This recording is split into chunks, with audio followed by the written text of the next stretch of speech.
I'm like, girl, this is not a disability. It's a prerequisite in this industry. Nobody that is mentally stable is a voice actor.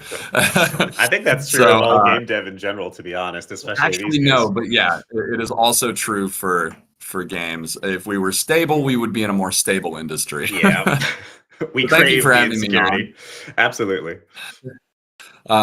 Stoked to talk about all sorts of stuff here today. I have a feeling that I'm gonna not be able to get through everything that I want to get through. So feel Yes. free, anybody that is listening, to reach out to me. You can either find me all over the place at actor Michael Schwalbe or Discord Michael Schwalbe. Just send me a message or something. I'm happy to talk with you. Anyway, Amazing. where should I start, Yeah, bro?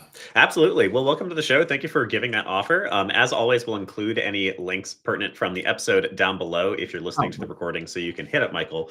But the place that we like to start is always the same, which is to tell us the Faded origin story. So, Michael, how did you get to where you are in the game industry today?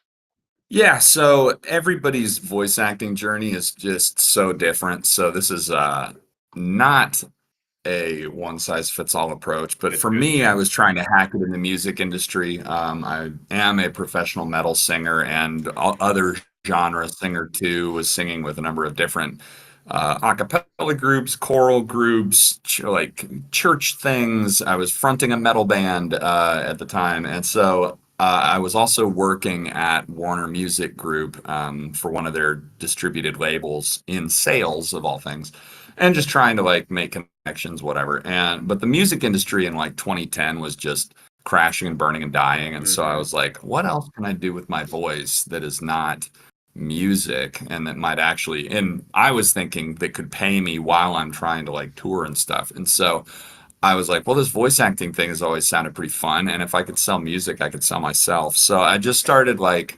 really pounding the pavement like for commercial and corporate stuff, doing YouTube videos for people and like local radio ads and things. And this is again around like 2011-ish. And so got a few opportunities through the label to do like videos for our artists and stuff. And eventually, they're like, "Hey, can you do this like CMA promotion for Blake Shelton?" And I'm like, "Well, hold on, are you gonna pay me?" And they're like, "Well, no, you're on the payroll."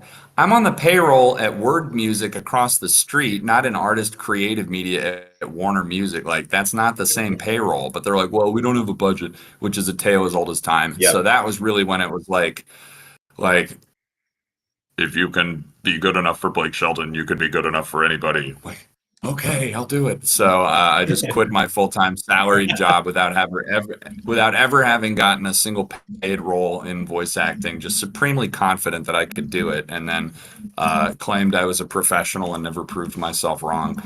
And so then that pivoted into games a few years later after I was like doing paid work and but still mostly commercial corporate stuff. And I went out to GDC Hmm. and I started pitching myself as an actor and talking to game devs to hear what they needed. And like very quickly learned that like there's a huge population of game developers and small studios that like had maybe one or two people in the audio team or whatever it is and had no clue where to find actors, how to cast actors, how to deal with actors. And they're like, almost like, can you cast our game? Do you know actors? Like, yeah, I could do that. And so I just started doing it and was very good at it. And I knew, just a ton of actors already. So I started compiling a list.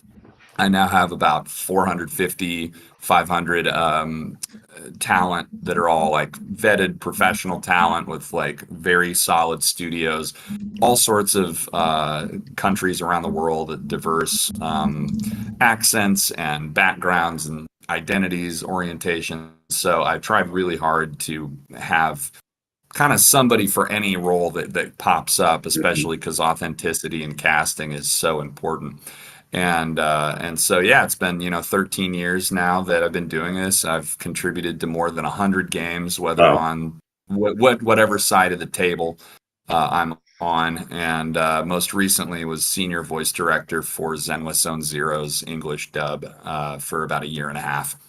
And yeah, back freelancing. Here we are. Wow. Yeah, what a good I'm already seeing people in chat talk about how many insights they're getting from this. I think one of the reasons I love starting with the origin story is because so many people dream of working in the game industry one way or another. And this is a space, in particular, voice acting, that I think a good number of people are uncertain how it even works, let alone how to get started with it. So to hear your story is a great intro for a lot of folks. I think it's pretty amazing that you were like, I have a salaried job, but maybe this is the gateway to something more. And clearly that paid off for you. Yeah, I mean, at the time, it's like there was no upward advancement. I'm on this like sales team at a dying record label Right. and like watching all the other people like going under. And now, to be clear, you have a lot more freedom to take those kind of massive leaps of faith when you have the kind of privilege that I have. I come from a family that had some intergenerational wealth. I didn't have a ton of living expenses or student debt, so thank you very much to my grandparents for that. So I probably would have like done a much more gradual transition. Strongly feel like I would have still gotten to where I have gotten today. It would have probably just taken a little bit longer because honestly, the first like year I made like no money, Yeah. so that was not a smart choice, but it was basically like my plan B is make plan A work. But even with my help, I still like used almost all of my savings and stuff. I ended up selling a massive Magic the Gathering card collection that was, uh, Oh, no, so I mean, I was in it, I was really tragic. dedicated. Yeah. No, I spent thousands and thousands of dollars like making ends meet while I tried to get it off the ground. Yeah. That collection nowadays would have been worth about Oh, $250,000. At the time, it was about 15,000, but what is it the was a card? calculated decision. Yeah. What's the card you most And regret selling from that collection? Just out of oh, I had curiosity. everything. I had Okay. full Power Nine. I had Oh, full all dual lands. I had everything. oh, But couple of the Mox player rubies and community Xbox sucked in the gems. city, and they were Oh. all toxic, and Wizards was about to get rid of the reserve list, so I thought. So I was like, well, I better get rid of it now. And also, I was like, no, nobody is ever going to want to sleep in this room that has more than 200 pounds of Magic cards in it, like strewn everywhere. So if I want to get laid, I need to get these out of here. It was a calculated gamble. There was more to it than just the dollars. I Yeah, love it. this is multifaceted. Right, This right. is real life, baby. Beautiful. Yeah, I mean, I think I once again, I love asking the story of how people get started because it's always really colorful. There's folks that had it a little bit more direct. There's folks that had a little bit more indirect. There's so many career transitioners in our industry, for instance. There's so many people who had to kind of struggle and scrape to break into the industry. I'm somebody who deliberately tries to break down gatekeeping as much as possible, but one way or another, this is an industry that has far more people who wish to work in it than has actual seats to work in, Totally. and And therefore, voice acting yeah, is maybe even worse. yeah, Voice acting is for any aspiring actors in here. It was oversaturated 13 years ago, and it is way more oversaturated now. It's absolutely. really, really, really overpopulated. So you can't help me break in. No, I'm just kidding. All right, so let's jump I into can the tell you topic. where to go, but then you have to hustle like harder than 1,000 other people, and that's Yeah, really hard. yeah. That's one of the there's the ever horrifying stat of how many juniors actually break in every year, and on average, it's only about 3% of applicants. That's game industry period, let alone voice Yeah, acting. So that means inherently you got to be hustling harder than 97 other people at minimum. All right, yeah, so topic of the day: getting the most out of your game by getting the most out of your voice acting. This is a community of people who are largely indie. Basically, everybody who's listening right now either is actively starting a studio, is actively running a studio, or dreams of one day starting a studio. And many people, of course, want to work at existing places before then or in the interim. So tell us, for the indie lifeblood, for the what I view as the punk rock of the game industry, how does voice acting slip into that? sure. Well, obviously, not every game needs voice acting. In a lot of games, it can actually be detrimental, particularly if your studio doesn't have a writer Mhm. on staff. You probably shouldn't have dialogue that is spoken, because you can get away with a lot of writing sins in a text box or with like a vocoder going like, but if it's spoken aloud, suddenly your dialogue like immediately can hit the uncanny valley really fast. So having a writer is a prerequisite. You want really good scripts. But well, really, like if you're doing your first studio, you've got an artist, you've got a programmer, you've got level design, you've probably got an audio person. I hope you do, but you probably don't know any actors, and that means that your actors that you maybe run across are the like random Twitter people, like you don't know where to find them, and nothing will kill your game faster. Nothing kills a good game faster than having bad voiceover, because Uh-huh. it's just immediately like the only thing that you can think about is just like this awful nails on a chalkboard like performance or audio quality or whatever. So, and everybody has those questions. And honestly, it's not even for just new studios or small studios. Like big studios run into those things if they've never, done voice stuff before. You might have questions like what if I have 20 NPCs? Does that mean I need 20 actors? Or like what if it's a card game? I'm making another Slay the Spire, Mhm. which I did all the voice work for. Really? Did Oh, out of all the Yeah. things you've mentioned, this is where I'm fanboying the most. Slay the Spire is personal. Oh, nice. Yeah, oh my god, I love it. Yeah, somehow I became the voice of like the card game genre. I did like Monster Train. I've done Shadowverse. I've done Eternal CCG. I've done a lot of card games One for of some our reason. uh, one But of our foundry teams, which are our student startups, is building a sci-fi deck builder. So I'll tell them to hit you up. oh, very good. Well, now you know somebody. Yeah. But but yeah, like what if you have 200 different cards? How do you handle that? Mhm. And wrangling a dev team is hard enough, but like how do you wrangle 20 actors? Well, anyway, that's where I can make your life a lot easier. And I'm not just going to sell myself this whole time. I'm going to tell you how to like do a lot of this shit yourself. Oh, am I allowed to swear on this? Yes. This is probably Let's family friendly. PG-13-ish, but so Okay. yeah, a couple tasteful swears, totally fine. Yeah. So basically the starting questions to ask yourself are like, what is the actual scope of voice that like I think would be beneficial? Because Mhm. the reality is people don't listen. Like people don't have long attention spans anymore. And so I've been on a lot of games where they've like repeatedly had to scale back the voiceover because testing and whatever showed that just nobody was listening to it. Mhm. For a good example is Ori and the Will o' the Wisps. I Mhm. did 3 different sessions for Ori where every time the amount of voice in my lines was getting scaled back because people were just skipping right through it, and that was in a what's called a conlang, a constructed language. Mhm. So especially when the words don't make any sense, like Simlish, for instance, people are not just going to sit and listen at length. Mhm. So if you can get away with less, you should probably do less, and then that'll make your sessions easier, your budget easier to wrangle. And so that could look like doing one sentence out of like a block of text. You'll still get the flavor and the vibe of the person, but you don't need to say like every single word, right? So identifying first what the scope of your voice work Mhm. is critical. And then you want to make sure you've got resources that you can give actors that will actually like get you what you want. So many times we'll be given casting calls and then you send auditions in to the client. Well, turns out that actually this is none of these submissions fit what we're looking for because they didn't describe properly what they actually wanted. They were either lacking direction or lacking backstory, and so everybody assumed the character was a different vibe than they actually were.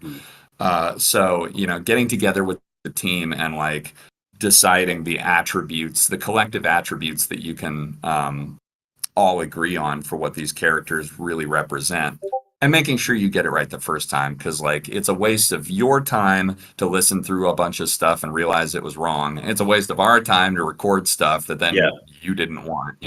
So And God forbid that like you get to the sessions and then find that out, then you've wasted a lot of money Yep. because like, oh, well, it turns out the person we hired wasn't the right fit for it. Now we got to recast, and that's a nightmare. That's actually So a big anyway, one. Yeah, if I can interrupt here, because this is a deliberate yeah, go question I for it. actually wanted to I will ask. keep talking forever, so please interrupt It's me. perfect.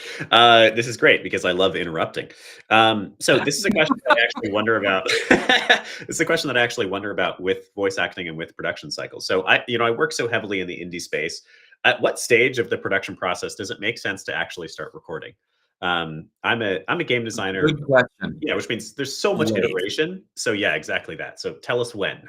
Late. Yeah. There have been many games, and not even just games, but like lots of different projects that like everybody gets so hype, especially the like writers, the creators, the artists, and they get so hyped to like, I want to know who the voice is. I want to hear like what the real performance is going to be for this person that I invented, and like they put the cart way before the horse, and then it turns out that like, oh well, we're not actually going to get to a part where we need to record this stuff for like another year. Mhm. Or worse, they decide to go ahead and record it, and then oops, a year goes by, and well, the scope of the game has dramatically changed, and either a large chunk of what you recorded doesn't even make it in, or we've changed several of the narrative like devices, and a bunch of plot points are different, so we have to rewrite the script. So like you ideally want voice as late in the process as you can, Mhm. because the script needs to be completely done, completely approved and finished. There are no further changes happening,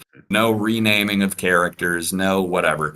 And I mean, don't get me wrong, I like don't mind at all if you want to get like way ahead of yourself, because then I just get paid more. So but like help me make your life easier by making sure that everything is finished and polished and delivered and approved like before you do any of the voice stuff. It'll make everybody's life way easier. Amazing. And the one of the worst things, and not to, I try to avoid throwing clients under the bus, but one thing that happened a lot with Ed Mihoyo was that because live services games are just such a constant content Mhm. mill, sometimes the different silos can get out of sync. And so you'll get like the script people are like way behind Mhm. on getting the scripts finished and approved and translated from where we are recording. And I work pretty fast, so that happened a lot. So then they're rushing out scripts to us that are not at the stage they need to be. Well, in some cases, that would mean we would then have to go back and re-record stuff, or editing decided actually those lines needed to be different in whatever way. Mhm. Or at the worst case was like they decided one of the characters needed a totally different voice print. So we had to go back and re-record that entire like chapter for that character because the it didn't line up with what they actually wanted it to sound like. So it again, I just got paid more, but it was a big headache. Oh, that actually the reason I brought that up was because what really made it a headache for me was because the scripts were getting edited like sometimes after the sessions. We had like sometimes two, three, four different versions of the script in different stages of like approval and completion, Mhm. and trying to keep like a master script that is like these are the lines that are in the game, these are the that was really, really hard. So yeah. Hmm. Are there this is definitely interesting. I work so much in the early stages of production where we're prototyping, testing, iterating, and shifting, like pivoting pretty hard. What are sort of the typical almost production stages of voice acting? And are there like early stages where maybe you have a couple of test lines that you can throw into a prototype or something like that? Yeah, so well, there's a game that I'm working on right now that we're starting out, and we are doing a prototype for the entire game, because in today's world, you usually need to get funding. You're not like bootstrapping your title, especially if it takes a couple $1 million to produce the game.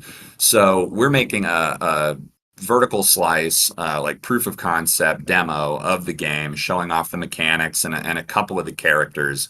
And in this case, it's well, actually, I can't talk about that, but can't talk about who is Good getting in catch. it. But we've got a couple really cool people that fans will really care about into the demo, and then they're going to use that demo for like pitching the rest of the full game. Mhm. So there are definitely times when like you will want to do some voice stuff early.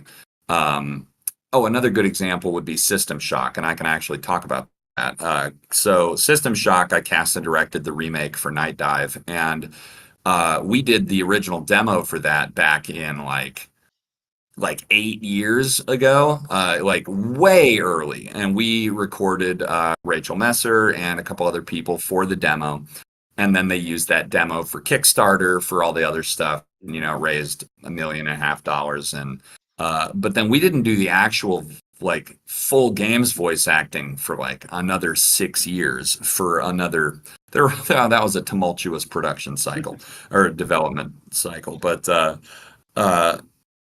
there are lots of reasons to make a demo or to do partial voice before you do the full thing. Mm. Okay. And then what are the just for the sake of like the layman understanding the voice production process, what are kind of your production steps? Like what are the major milestones? You start with a meeting where you talk about emotional Yeah. direction, then you do a test line. What are those steps? Yeah, so I usually will get together and ask them like, what are the number of characters you envision having voice? Do you have casting like materials ready for those, which includes like bio, artwork, or at least concept art? It really makes a huge difference. And the more like physical stuff you can show on it, the better. Because even like having large teeth or a big nose or like they're heavy set, all of that stuff can impact the performance that the talent is delivering. So Hmm. artwork is really helpful. Background and motivation, their upbringing, like the more info you can give, the more like nuanced a portrayal an actor can give. So I want to make sure that they've got that kind of stuff ready, and then like some tentative script lines Hmm. for the audition. And again, they don't even have to be like from the actual script. They just have to be indicative of the kind of person that you're wanting this to be. And so then once they have all that stuff together, then I will usually ask them like, what is your development timeline? Like, where Hmm. are we at in the production? And if they're like, yeah, we're still working on like level design and stuff, it's like, okay, well, then let's wait until you are like basically done. I mean, the game is needs to be basically finished before it really makes sense to put this in, because implementation of voice lines is not that time consuming. Hmm. And depending on like the scope of the game, we did 16,000 lines of dialogue for ZZZ or whatever. So that's going to be different than your indie title that might have 500 lines of Hmm. dialogue. But and then it also depends on like what the studio in particular has on staff in terms of like their production capabilities. Because if I'm just here to deliver them the raw session audio, and then they've got an editor and a like audio person to do implementation, then it's going to be a lot less time consuming for me. But if I have to, hire a production assistant and we have to like segregate out, splice together, like, or not splice together, but splice apart individual lines and like put the VO IDs so that then they can just get stuck right in. Hmm. Um, then I'm going to need to do more work. Or if there's localization involved, if we're translating this into multiple other languages or something, which I don't do, but I work very closely with a localization studio that I like a lot. Hmm. So we can do that. But it's just how many steps in the process we need to do. Did that actually answer your question? Well, so almost it gave us a good idea of the negotiation, I think. What I'm really curious about is like, yeah, what are the production steps, production milestones for Oh, voiceover for okay. your team? Yeah. Yeah. Well, because it's kind of a like an hour by hour thing, it's less of like exact milestones and more Hmm. of like just here's how far through the process we are. So if I've got a script like and say it's 1,000 lines, Hmm. and then I know that like on average for like combat barks, battle efforts and stuff, we can get through at least 60.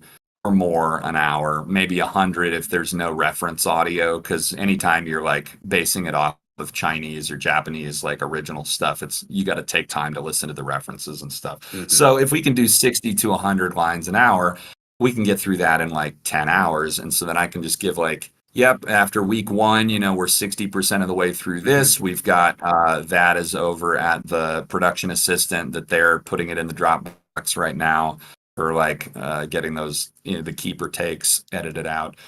Um, so it's usually like delivered the script to me that is approved, and then I will like report back as to what the schedule is for like a Google Calendar for like when the actors are coming in. Hmm. And the client can't often will sit in on all or some of those sessions, but sometimes they don't. Sometimes it's just up to me. And Hmm. then I kind of just give like okay, after this week we got through these pages of the script, and on the master script, which is usually like a shared Google sheet or something, Hmm. we've got Hmm. like the lines we've done are highlighted, and the ones that are not highlighted we haven't done yet. So then we just keep knocking chunks out of it till we're all done. Awesome. So there's this kickoff step, sounds like, where you're kind of negotiating, talking, getting the script, getting feedback. Is there I've had people just do like test recordings. Is that kind of its own step where you're negotiating those test recordings The with different? test recordings are usually the auditions.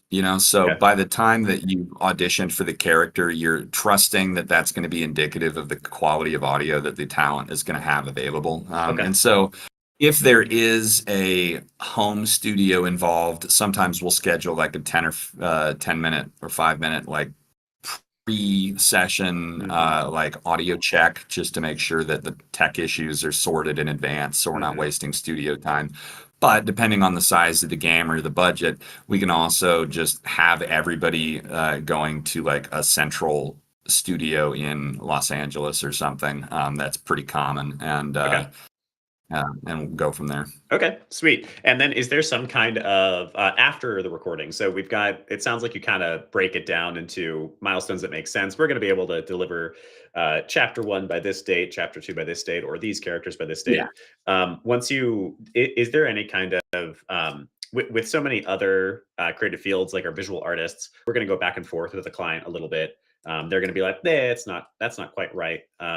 With voice acting, because it's so binary, is there that kind of is there that like polish process, or is it mostly you've delivered it and now it's done? Yeah, it's mostly that. Okay. If I deliver it and it's not right, it means I fucked up. Hmm. It means that there was a miscommunication, or the script was wrong or something like that. Because the reason that if I'm directing the sessions, because sometimes the budget is just not there for a director, and so you hire people and then you say, here's your script, record it on your own time, just send it in. And then that's fine and normal. But then in Hmm. that case, there usually will be like, okay, it's understood that you'll give us one round of free performance related retakes Okay. if there's like problems with the stuff, just because there wasn't a live director there to like give it the green light. Yeah. But if I am there and I do say, okay, yeah, keeper B, then that B take is the keeper, and it just is, and because you can't really bring them in for like a one line retake, or you're going to be paying for the minimum session fee, and that sucks.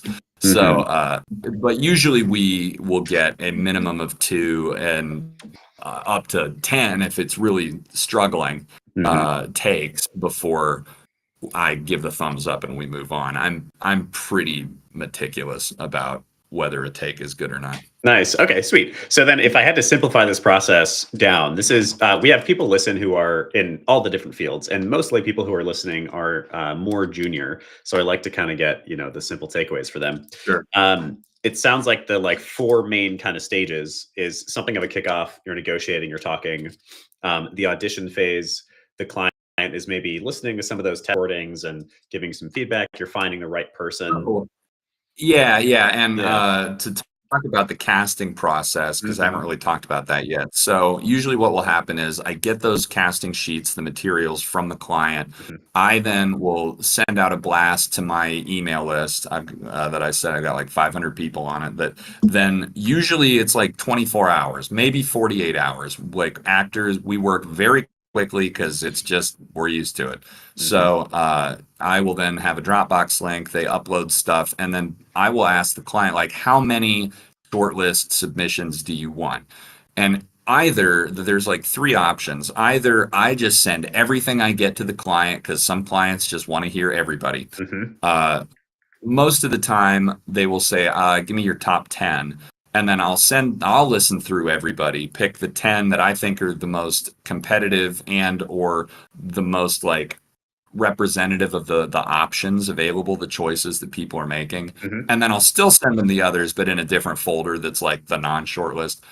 Or if it's like a game like Slay the Spire or, Hearthstone or whatever Hmm. it is, then there's the client doesn't want to listen through 700 different possibilities. And if it's like a one or two line character, they don't really need to make that choice. So for games like that, usually it'll be like for the five main characters, give me your top 10, but for all the like 1 to 5 line NPCs, you just pick your top pick, Michael. And then it's like, okay, cool. Awesome. And what usually will happen in that case is then we'll cast the five main people, and then in the sessions, as I'm listening to the performances, we'll just like throw NPCs at them to see like, okay, well, can you do this guy Hmm. justice? Okay, yeah, that was good. We'll keep that.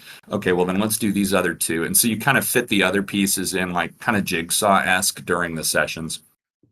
Okay, nice, awesome. And then once you have those all established, we move into recording in milestones, which are going to break up with the client, and then there might be retakes as a fourth step, depending on the client. But that's actually not as common in this space. It's not super common. What might be common is you find out that, like, especially in a game like ZZZ, we had hundreds of characters, whatever, that you find out, like, oh, there were three quest NPCs that just didn't get given to anybody. Yep, And then we I'll forgot just be about like, all them. right, well, I'll do that, or the Yeah. engineer will do that. And so we'll just like knock that out.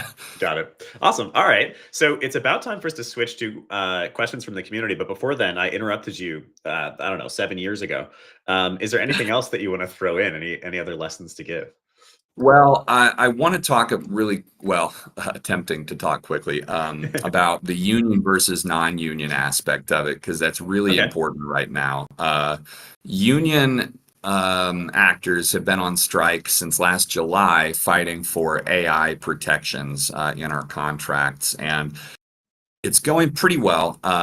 Way better than the strike in 2016, 2017 did. And the really exciting thing for new developers and new studios is that the union has done a amazing job of listening to the community and putting out new contracts that reflect the needs of game developers in at all Hmm. different stages. Because previously there was the interactive media agreement, and it was really restrictive, and it really did not do a good job of catering to smaller studios. It was like 4 hour minimum, like $1,000 roughly, and worse, it capped a session at three different voices.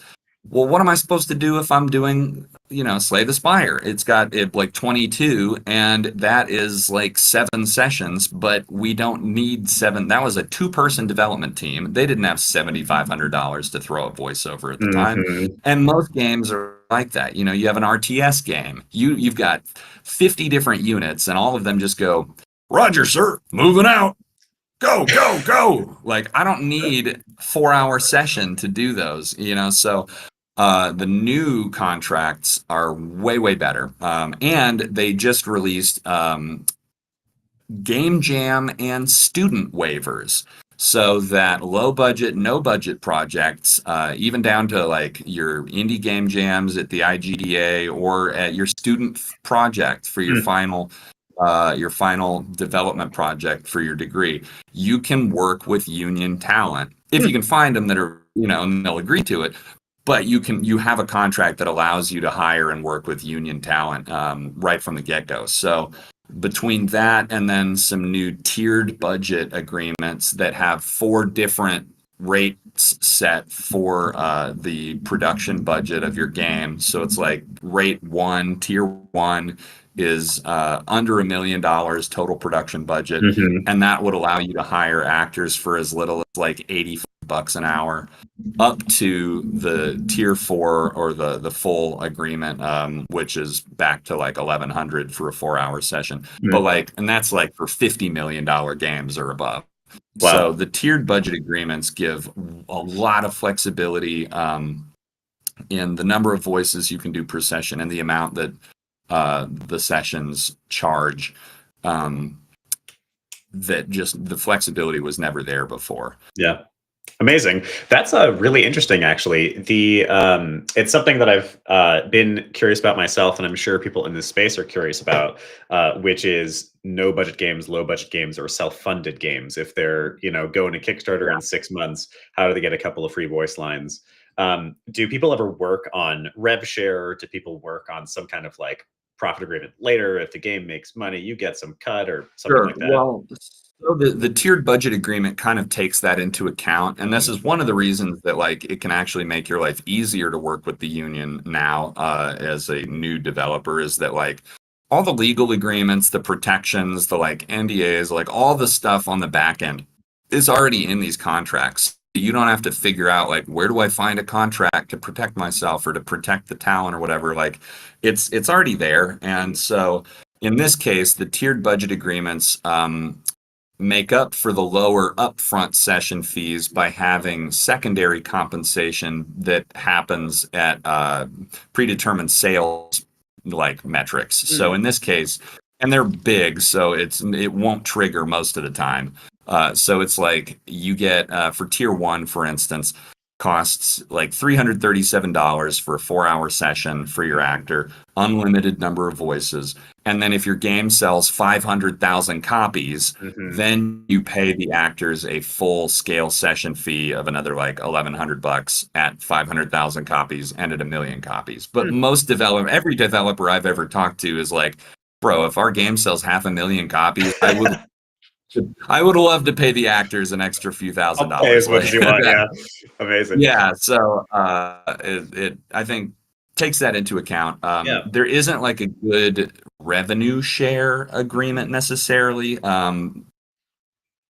but there's that. I mean, you can always do that. I've done a couple revenue share things in the past, but those have always been non-union, Mhm. and it's just kind of whatever the people are willing to agree with. Of course. It's just hard to like, because am I staying on top of you to like get you to like give me your sales numbers every quarter? Like, Yeah. and what am I supposed to do that like for 20 different games? Like, Mhm. you know, Secondary agreement sounds like so a great option. So how does last question, then we're going to a couple of community questions in. yeah. How does somebody get started with potential union work? Where do they go? Is there a portal somewhere? Do they need to come talk to you? Well, Yeah. so well, yeah, you can certainly talk to me.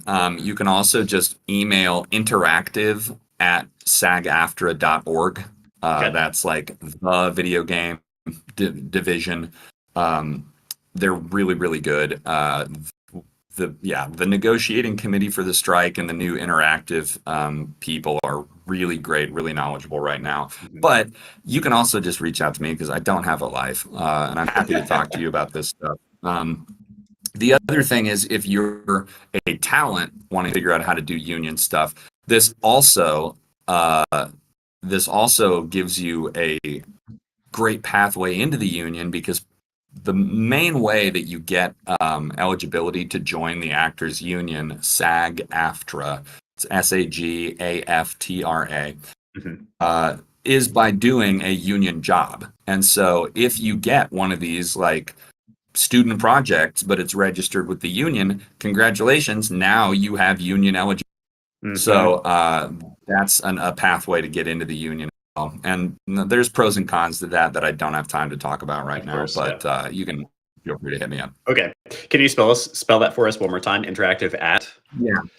It's interactive at SAG, SAG, AFTRA, AFTRA. It's .com. the Screen Actors Guild merged with the American Federation of Television and Radio Actors back Amazing. Wow. We'll years drop that ago. in the description for anybody who is listening so you can send along your emails and get some help. All right. For community questions, we have our first person on the stage.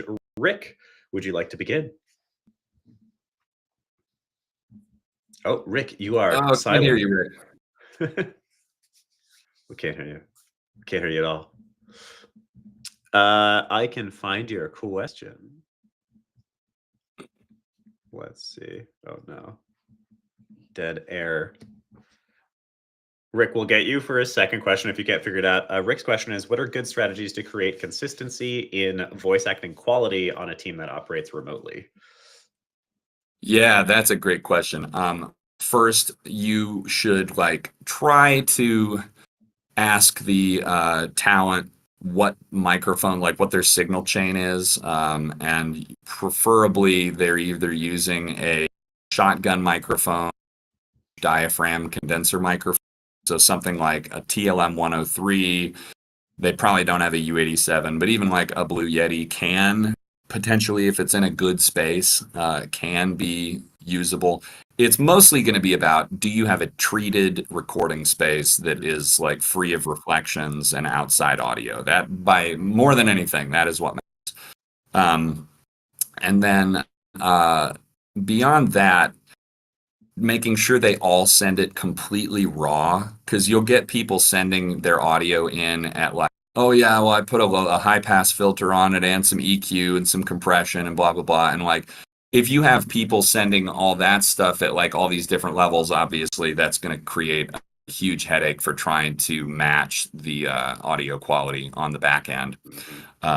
So getting totally raw signal is great. And yeah, that's at least I would say the most important thing. Man, I had also wanted to talk about how to direct talent. See, I knew I wasn't going to get around to everything. But We'll bring you does back that in another month or answer two. your question? To answer your question, Rick? Oh, Oh, we still still can't can't hear hear you. you. Thumbs up, That's a thumbs down. problem with audio people is they got too many Uh, inputs. yeah, man. Who knows where Absolutely the true. audio is actually going? We've actually had like a month straight of not being able to stream because I switched my mic. That was the only thing that actually changed. And then our Oh, streaming good. software got an update that made other jank happen. Anyway, always a lot of fun. But anyway, Rick, feel free to reach out to me if that didn't answer your question. You can send me a message. Absolutely. All right. Our next question is from Christy. Christy, would you like to ask your question? Hi. Yes. Hi, Michael. Thank you so much for all this awesome information. So yeah, I'm founding a new studio. Well, it's already founded, and we're Great. working on a game where we want to have voice acting in it. And I was just wondering, you sort of answered this already by saying that we should potentially reach out to SAG-AFTRA directly. But I was wondering, for a brand new studio looking to add voice acting to their game with little to no budget at all, where are the best places to look for like emerging talent or people that, are just trying to break in and get started that might want to work with us? Absolutely. And to be clear, reaching out to the union is not a good place to get you talent. That's a good place to get you information about the contracts. The union won't be able to give you any actors.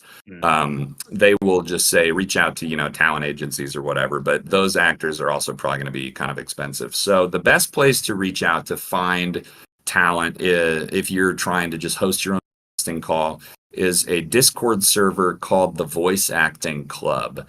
And the Voice Acting Club is probably the biggest community of voice actors on the internet nowadays. They've got like 40,000 members. And much more importantly, it's really well moderated and really well run. And because of that, there's a pretty great community of people at all different skill levels, including quite a few very serious pros.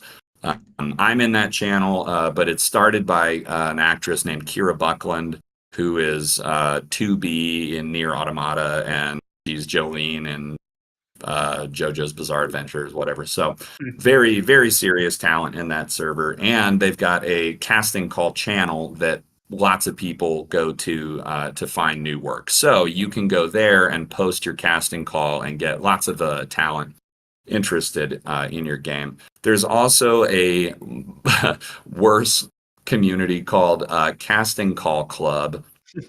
And Casting Call Club is like, it's probably the largest free community for posting casting calls, but as a result, like, it is a hive of scum and villainy. There's a lot of people at all ages and all skill levels, and most of it is not very good. But there are some decent people there, and most importantly, you'll get a really large number of submissions. So, Casting Call Club, it's free to use. There are a ton of people there. You might find some good ones that submit to you. And especially if you are offering even a little bit of money, put you at the head of the pack because not many people post paid casting calls there. So that'll get you some attention.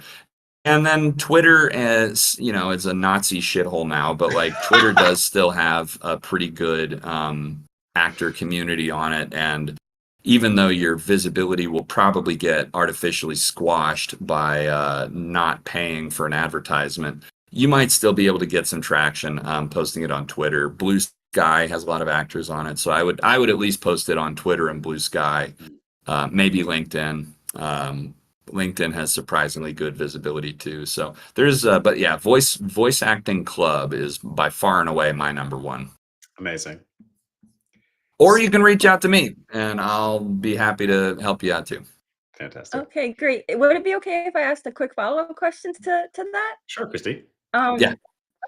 So say we do find like talent, what would like how typical is it for us to hire someone to do multiple characters, to do voices for multiple characters? Is that typical? You should. I generally, for like a narrative heavy game, most seasoned-ish actors can do at least like 2 or 3 voices that are pretty distinct. And some utility players can do a bunch, not to just completely toot my own horn, but for Lost Ark, I did more than 60 NPCs. So some of us have a lot of, we are legion. You ever talk to yourself when you're bored? Oh, yeah. Constant. So I say that I just figured out a way to monetize my compulsions. Amazing. All right. Well, thank you, Christy. I've got one last question for you. This is from Horm. It's something I'm sure at least a few people are wondering, which is how does one get started with voice acting? So what's the get started with Go voice to acting Voice 101? Acting Club. Okay. Go to Voice Acting Club. Voice Acting Club has so many great free guides and resources, many of which were written by Kira and by the other pros there. There's also an audio and tech channel that like a lot of very seriously talented engineers and like studio side people will be there to tell you how to make like your studio on a budget. And there's the casting call channel there, both paid and free casting calls, so that you've got stuff to immediately like start playing around with. It's really a great community, and I wish that it had existed when I was getting started in the voice acting biz. Amazing. Awesome.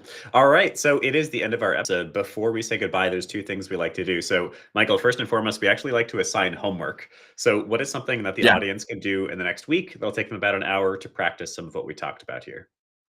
Sure. So I'm going to give you 2. So for the people that are listening that are wanting to do voice acting, join the voice acting club and take an hour to start like identifying a place that like whether it's a corner, a little closet, something that you could do that could start to be a treated recording environment.